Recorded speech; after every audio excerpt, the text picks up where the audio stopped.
we're gonna be late for my cousin's wedding. Aren't you dressed yet? Oh, crap.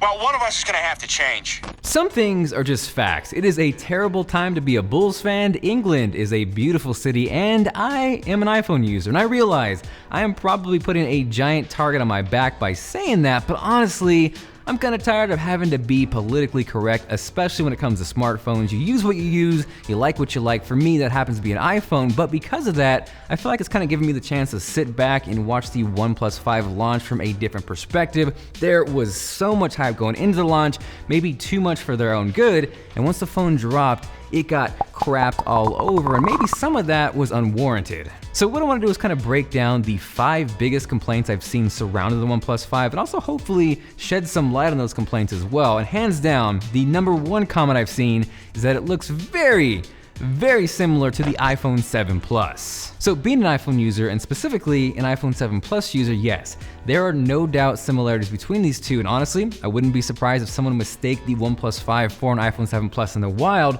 but surprisingly, I actually prefer the feel of the OnePlus 5 in my hand over the iPhone 7 Plus. The iPhone 7 Plus has always felt a little slippery and a little bulky. If you wear it in shorts, forget about it. And with the OnePlus 5 being lighter and thinner, I actually think it is a better in-hand experience overall. So next up at number 2, one of the biggest complaints I've seen is that the OnePlus 5 camera sucks. And honestly, it's not so much that the camera sucks, it's more so that it's just not better than the best out right now. I think OnePlus really needed to hit a home run with this, and had they done that, I don't think they would have been beaten up as badly as they have been. The Google Pixel is a great example. It is a flagship phone at a flagship price that is clearly missing a ton of high-end features, but because of the pure Android experience and because the camera was so good, it was pretty well received. As far as dual cameras in the OnePlus 5 go, I think portrait mode works well. It is not better than the iPhone 7 Plus, but I think really the bigger complaint I've seen is the fact that they wish OnePlus 5 would have went with a wide-angle lens instead of a telephoto lens as the second option. Coming from an iPhone 7 Plus user where I'm kind of in the same boat with that second lens being a telephoto option, I tend to agree.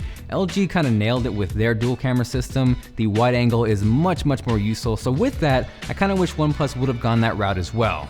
Now jumping from pictures to video, one of the things I noticed right away was the lack of OIS, and yes, there is a software version of that, but it is nowhere near as good as the real deal, and I think using an iPhone 7 Plus for so long, that has got to be one of my favorite features, how well that video stabilization works. So from a camera package as a whole, I can kind of see why OnePlus got a little beat up for that. Next up at number 3, the biggest complaint I've seen is that it is only a 1080p display. Where OnePlus is my 1440p display, and where is my super tall 18:9 aspect ratio? So yeah, I totally see that point, but I also don't see it as the biggest deal in the world. Yes, the Galaxy S8 does have a 1440p display, but it also ships in a 1080p mode out of the box for better performance. The iPhone 7 Plus has a 1080p display, which I think looks fantastic, and yeah, you do lose out on that extra tall 18:9 aspect ratio screen like on the LG G6, or technically the 18.5:9 aspect ratio in the Galaxy S8, but those phones cost considerably more than the OnePlus 5.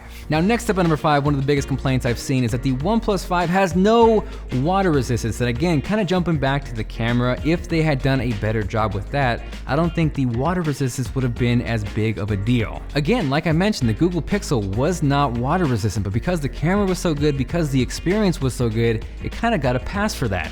Could they have included water resistance with the OnePlus 5? Absolutely, but that kind of ties into the 5th and final complaint I've seen about this phone, and that is the fact that it is simply too expensive now. Now from that standpoint, that is where I kind of disagree with everything. The OnePlus 5 starts at $479. You compare that to the iPhone 7 Plus, the Galaxy S8 Plus, the Google Pixel, those are all $700 plus. The iPhone 7 Plus, which is $770, only has 32 gigabytes of storage, same thing with the Google Pixel XL. We can talk specs and benchmarks or cheating benchmarks all day, but at the end of it, what really matters, I think the best thing about the OnePlus 5 is Oxygen OS. It is clean, it is very similar to a pure Google experience, but also very useful at the same time. You have USB-C, super fast storage inside the phone, and hands down, one of the coolest features with the OnePlus 5 is their dash charge technology, which is lightning quick. The unfortunate thing with OnePlus is I kind of look at them as that person in a relationship who tried so hard at the beginning, to go above and beyond, meet these crazy expectations, but over the long term just couldn't simply keep that up. The problem though is that second person in the relationship, or in this case the consumer and the tech audience, becomes a little bit jaded